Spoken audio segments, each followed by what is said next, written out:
Ya, pemirsa Hidup Sehat, berjumpa lagi di acara kesayangan kita, Hidup Sehat. Nah, tadi kita udah ngeliat tuh dok, cuplikan mengenai gula darah tinggi atau diabetes. Iya, dan terkadang nih ya, kita nggak sadari bahwa mungkin makanan yang kita konsumsi selama ini ternyata memudahkan gula darah meningkat, Dr. Nisa. Seperti yang ada di meja kita nih, roti putih, coklat, biskuit, dan daging olahan. Semuanya memanggil-manggil, kelihatan enak banget. Betul, ya. tapi hal ini dapat meningkatkan gula darah, Nisa.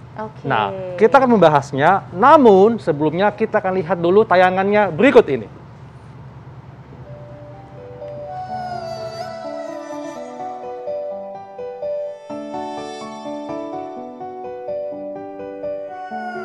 Makan yang banyak ya supaya bertenaga. Nah, seringkali orang tua kita mengungkapkan kata ini saat hendak makan. Tujuannya sih baik, yaitu agar kita siap menjalani segudang aktivitas seharian. Nasi adalah makanan pokok kebanyakan masyarakat di Asia. Sajian nasi pun terasa nikmat jika disantap dengan aneka lauk, mulai dari daging, ikan, juga sayuran. Selain nasi, sumber energi lainnya adalah roti yang bisa dimakan kapan dan di mana saja.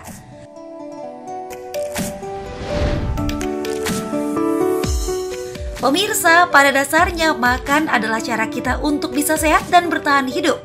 Namun, ada kalanya kita lupa jika makanan juga bisa membahayakan. Salah satunya berkontribusi dalam meningkatkan kadar gula dalam darah. Meski gula dibutuhkan tubuh sebagai sumber energi, namun bila dikonsumsi berlebih akan menyebabkan penyakit.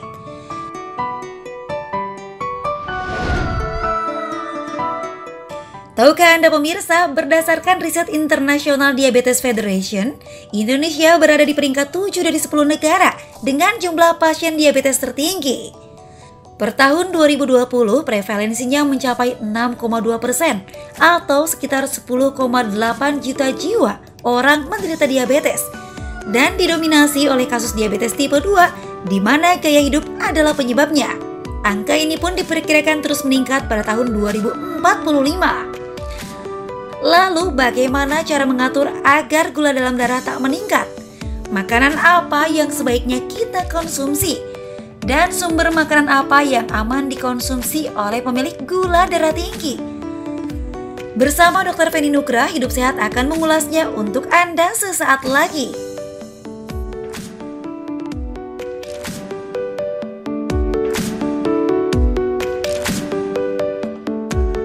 Nah, pemirsa, itu tadi makanan yang bisa meningkatkan gula darah. Seperti yang ada di depan kita, dong, di saya. Apalagi kalau dikonsumsi setiap pagi nih. Oke, benarkah kayak gitu? Makanya di tengah kita sudah ada Dr. Feni Nugraha, spesialis gizi klinik. Halo dok, apa kabar? Dr. Feni. Pagi, sehat. Iya.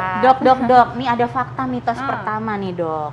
Katanya, kalau kita mengkonsumsi nasi putih dalam kondisi hangat, dapat meningkatkan gula darah. Ini fakta atau mitos? Nah, ini fakta, dok. Fakta. Jadi sebenarnya tuh si nasi hangat memang mengandung indeks glikemik yang lebih tinggi. Jadi indeks glikemik tinggi maksudnya adalah ketika kita mengkonsumsi si nasi hangat tersebut, memang lebih cepat diproses oleh tubuh kita sehingga setelahnya kadar gula darah tuh cepat sekali meningkatnya. Nah, perbedaannya dengan nasi dingin, memang nasi dingin ini indeks glikemiknya lebih rendah. Menurut beberapa penelitian. Kenapa? Karena mengandung si pati resisten. Jadi pati yang lebih sulit untuk dicerna tuh lebih tinggi, sehingga membuat indeks glikemiknya lebih rendah. Nah, ada penelitian saya pernah baca, jadi mereka meneliti dengan mendinginkan si nasi yang sudah baru dimasak gitu, didinginkan pada suhu pendingin 4 derajat selama 24 jam, kemudian dikeluarkan, dipanaskan kembali dengan menggunakan rice cooker selama 15 menit, di mana pada penelitian tersebut dicampurkan dengan air 240 ml. Nah, ternyata hasilnya indeks glikemiknya lebih rendah dibandingkan dengan nasi yang baru matang gitu. Nah, tetapi intinya nih ya, mau nasi hangat, mau nasi dingin, sebenarnya jumlah kalori dan karbonya tuh sama sebenarnya. Jadi sama-sama 175 kalori per 100 gram, si karbonnya per 100 gram sekitar 40 gram. Ya, jadi tetap, walaupun misalnya kita sudah makan si nasi dingin yang memang mengandung indeks glikemik yang lebih rendah, tetapi kalau jumlah atau porsinya berlebihan, sesudahnya misalnya kita minumnya teh manis, ya itu percuma, pasti kadar gulanya juga naik. Jadi tetap porsinya juga harus diatur gitu. Dok, tapi kan memang ya kalau orang Indonesia itu belum makan kalau belum makan nasi. bener. Dan apalagi nih kalau pagi-pagi sarapan pasti makannya nasi anget pula. Nah ini apakah setiap hari kalau kita makan nasi anget itu bisa meningkatkan gula darah berlebihan? Nah, sebenarnya kalau pada individu yang sehat sih tidak masalah ya, Dok, gitu. Terutama pada menjadi catatan di sini pada penderita diabetes nih harus hati-hati. Nah, jadi memang yang tadi karena memiliki indeks glikemik yang lebih tinggi, memang lebih disarankan harus memilih yang indeks glikemik yang lebih rendah, atau bahkan penderita diabetes memang lebih disarankan konsumsi nasi merah atau nasi coklat, memang kandungan seratnya lebih tinggi. Dan harus mengatur si porsinya, Dok. Itu yang penting. Setuju banget, Dok. Nah, tadi tuh dokter bilang tentang teh manis, Dok, ya. Nah, ini ada yang mengatakan bahwa konsumsi teh manis kemasan setelah makan dapat meningkatkan gula darah 2 kali lipat. Fakta atau mitos? Tapi nanti Dok jawabnya. Kita kasih simak jawabannya sesaat lagi, tetap di Hidup Sehat. Iya pemirsa, kembali lagi di Hidup Sehat. Tadi kita udah menyaksikan makanan-makanan pengganti nasi yang rendah kalori. Tapi Kak Hai, seenak-enaknya makanan yang lain, nasi itu tetap kalau orang Indonesia tuh kayaknya nggak bisa diganti ya. Nasi putih dengan nasi merah aja beda gitu teksturnya. Setuju banget Dok Nisa. Apalagi nih, kalau orang Indonesia habis makan pasti minumnya teh manis. Bener. Tapi Dok ya, ini minuman tehnya kemasan. Dan katanya bisa meningkatkan gula darah 2 kali lipat kalau dikonsumsi setelah makan. Fakta atau mitos, Dok? Ini fakta, Dok. Fakta. Apalagi setelah makan ya. Iya. Nah, jadi si teh manis kemasan itu gulanya cukup tinggi. Jadi per kemasan gulanya sekitar 18 gram. Nah, ini hati-hati pada penderita diabetes. Karena memang pada penderita diabetes disarankan untuk konsumsi gula maksimal itu 25 gram per hari. Ini menurut dari yang dikeluarkan oleh pedoman pada diabetes. Nah, atau maksimal 5% dari kebutuhan energi total harian gitu. Jadi lebih disarankan memang untuk penderita diabetes si gulanya sebatas si bumbu masak. Jadi tidak boleh ada yang namanya sumber gula tambahan. Nah, si teh manis kemasan itu pasti kan sumber gula tambahan. Dan biasanya menyebabkan adiksi atau ketagihan. Yang tadinya cuma 1 teh kemasan, nanti bisa 2, tambah lagi 3. Setiap makan ya harus minum teh manis gitu. Betul banget tuh, karena yang manis itu menyebabkan ketagihan. Apalagi kalau kita suka melihat yang manis-manis ya. Itu juga bikin ketagihan. Itu ketagihan banget ya. Tapi bener sih, apalagi kalau makannya pedes-pedes, wah nambah dah tuh. Betul. Tapi Dok, ini ada lagi nih fakta mitos selanjutnya. Nah, katanya nih Dok, dengan konsumsi minuman berkarbonasi dapat meningkatkan kadar gula darah dalam tubuh. Ini fakta atau mitos? Ini fakta, Dok. Ya, udah pasti. Jadi sama dengan teh manis, si minuman berkarbonasi ini sudah pasti tinggi gula. Gulanya memang lebih tinggi. Jadi per 1 kaleng minuman bersoda itu mungkin gulanya sekitar 37 gram. Tinggi sekali ya. Dan juga dia termasuk gulanya gula sederhana. Jadi dia golongan fruktosa yang lebih cepat dicerna oleh tubuh kita. Ketika dikonsumsi berlebihan ya sudah pasti kadar gulanya naik. Dan si gula fruktosa ini menyebabkan terjadinya resistensi insulin. Jadi kerja insulin itu menjadi terganggu sehingga meningkatkan resiko diabetes pasti nantinya gitu. Dok, tapi saat ini sudah ada minuman berkarbonasi yang 0 kalori. Nah, apakah itu juga akan sama bisa meningkatkan gula darah atau gimana, Dok? Nah, itu memang tidak terlalu meningkatkan gula darah, tapi itu namanya pemanis buatan ya, yang sudah diolah kembali yang tentu saja tidak sehat kalau dikonsumsi terlalu berlebihan, Dok Haikal. Jadi yang namanya buatan itu pasti nggak sehat, Dok ya. Karena lebih baik yang alami ya. Seperti halnya kalau kita konsumsi roti putih di pagi hari, Dok. Ditambah selai, tambah madu, ini katanya bisa meningkatkan gula darah. Ini fakta atau mitos, Dok? Ini pasti fakta. Ya, Fakta. karena si roti putih ini pasti kan tinggi tepung ya, Dok. Gitu. Dia termasuk jenis karbo sederhana. Kemudian seratnya juga rendah. Jadi ketika dikonsumsi pasti gula darahnya cepat banget naiknya dan juga bikin cepat lapar pasti. Beda dengan kalau kita konsumsi roti gandum. Apalagi tadi ditambah apa, Dok? Selai sama madu. Nah, seperti ini nih, si madu ini juga dia kandungan gulanya tinggi. Per 1 sendok makan madu itu gulanya kurang lebih 12 gram. Itu cukup tinggi. Apalagi dikombinasi nih dua-duanya, penyandang diabetes ya sudah setelahnya gula darahnya cepat banget naiknya. Ini Tapi ada Dok, lagi. mau Dok bisa ini pasti masyarakat penasaran nih. Kan biasanya kalau pagi makan roti putih, Dok ya. Nah, sebaiknya berapa tangkup, Dok? Boleh dikatakan sehat dan tidak akan meningkatkan gula darah? Nah sebenarnya balik lagi tergantung ke jumlah dari karbohidrat yang bisa kita konsumsi per harinya. Nah sebenarnya kalau untuk roti pagi mungkin ada baiknya bisa memilih roti gandum, Dok. Mungkin bisa kurang lebih 1 tangkap 2 lembar. Dan jangan lupa campurkan si komposisi zat gizi yang lainnya. Ada proteinnya, ada telurnya, ada sayurnya, begitu, Dok.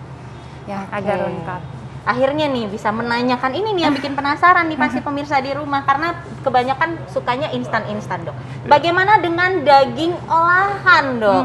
Nah, ini katanya juga lebih tinggi meningkatkan gula darah dibandingkan daging biasa. Ini fakta atau mitos? Nah, ini sebenarnya kalau meningkatkan kadar gula darah setelah konsumsi ini mitos, Dok. Jadi tidak secara langsung setelah konsumsi daging olahan setelahnya langsung kadar gula darahnya naik.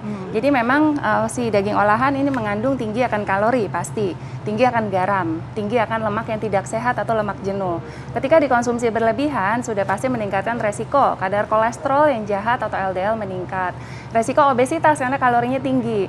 Nah, ujung-ujungnya ketika mengalami obesitas, kolesterolnya naik, kemudian garamnya tinggi, meningkatkan resiko hipertensi atau darah tinggi, pasti akan meningkatkan resiko diabetes. Nah, diabetes ini pasti kan kadar gula darahnya pasti akan meningkat gitu. Tapi bukan berarti setelah konsumsi ini kemudian kadar gula darahnya langsung meningkat sesudahnya, itu enggak. Beda sama konsumsi sih makanan-makanan yang seperti ini yang gula-gulaan gitu. Iya. Oke. Nah, Dok Nisa, kan kamu lagi sekolah spesialis ya. Nah, di saat kamu lagi sibuk nih, kamu suka makan junk food nggak? Atau makanan siap saji? Biasanya kalau pagi-pagi itu aku suka makan pisang yang kayak gini nih. Atau misalnya kalau udah nggak keburu ya terpaksa harus makan junk food sih. Kayak gini ya? Nah, Dok, ini enak banget. Itu enak banget, Dok. Karena nih masyarakat banyak yang menganggap bahwa kalau kita suka konsumsi makanan cepat saji atau junk food dapat meningkatkan gula darah sehingga kita bisa menderita diabetes. Ini fakta atau mitos? Ini pasti fakta, Dok. Nih lihat aja yang seperti ini sudah pasti tinggi akan kalori, itu udah pasti ya. Kemudian ini ada tepung-tepungan, udah pasti kandungan karbohidratnya atau gulanya juga cukup tinggi. Kemudian biasanya mengandung tinggi akan garam, tinggi akan lemak yang tidak sehat. Nah, ketika dikonsumsi berlebihan, pasti itu meningkatkan resiko obesitas, gula darah meningkat, dan juga meningkatkan resiko diabetes, Dok. Ya, jadi memang harus dibatasi gitu.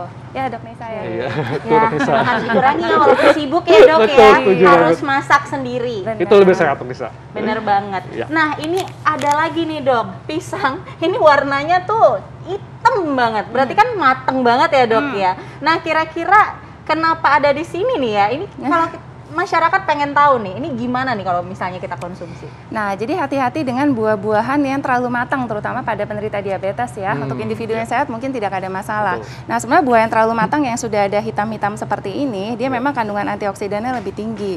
Nah, tetapi dia kandungan glukosanya, gula glukosanya itu lebih tinggi. Jadi kalau buah yang belum matang sebenarnya tuh kebalikan. Jadi fruktosanya lebih tinggi, glukosanya lebih rendah. Tapi semakin matang, biasa kandungan glukosanya semakin meningkat. Nah, si glukosa ini kan gula yang tergantung kepada hormon insulin. Iya, betul. Nah, sedangkan kalau orang diabetes biasanya ada gangguan kerja dari si insulin. Sehingga ketika konsumsi buah yang terlalu matang, si kandungan si glukosanya cukup tinggi, pasti gula darahnya setelahnya cepat meningkat gitu. Ini pada diabetes. Jadi kalau pada diabetes mungkin bisa pilih buah-buah pisang yang mungkin nggak terlalu matang, mungkin jangan terlalu ada si hitam-hitam seperti ini gitu. Itu lebih aman. Tapi kalau individu yang sehat tidak ada masalah.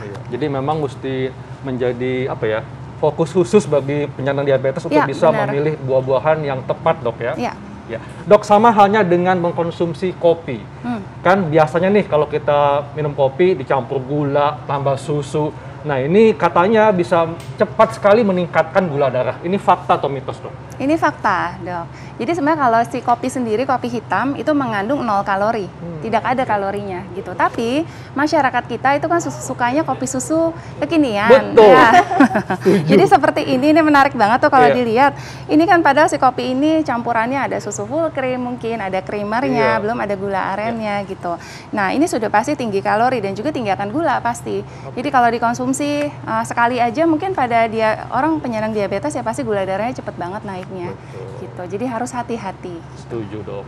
Oke, nah Dok, menarik sekali ya, Dok. Apa nih tipsnya kira-kira untuk pemirsa di rumah supaya bisa mengkonsumsi makanan-makanan yang enak, ataupun tipsnya supaya kita tidak meningkatkan gula darah secara signifikan? Ya, jadi memang beberapa makanan bisa meningkatkan kadar gula darah. Yang menjadi catatan di sini ini makanan yang tadi kita bahas, terutama pada penderita diabetes. Ini harus hati-hati. Nah, jadi ada baiknya untuk Anda setiap kali mengkonsumsi makanan apapun membaca tabel kandungan nutrisi yang tertera di belakangnya. Nanti dari tabel tabel kandungan tersebut kita bisa mengetahui berapa kandungan kalorinya, kemudian kandungan gulanya, garamnya, kandungan lemaknya. Jangan terlalu berlebihan. Nah, bagi penyandang diabetes lebih disarankan konsumsi makanan yang tadi kita bahas lebih baik harus dihindari. Karena gula ini hanya dibutuhkan pada penyandang diabetes hanya sebatas bumbu masak. Tidak boleh ada sumber gula tambahan sesudahnya, seperti itu. Dan Nah, tentunya kadar gula darah maksimal sehari untuk orang normal itu berapa dok kira-kira? Konsumsi gula atau apa dok? Konsumsi gula. Sebenarnya kalau konsumsi dari gula sendiri untuk individu yang normal, ini dikeluarkan Kementerian Kesehatan adalah 50 gram per hari atau setara dengan 4 sendok makan gula. Sedangkan tadi pada diabetes hanya 25 gram atau mungkin 5% dari kebutuhan energi total harian maksimal. Ya, kalau bisa kurang dari itu.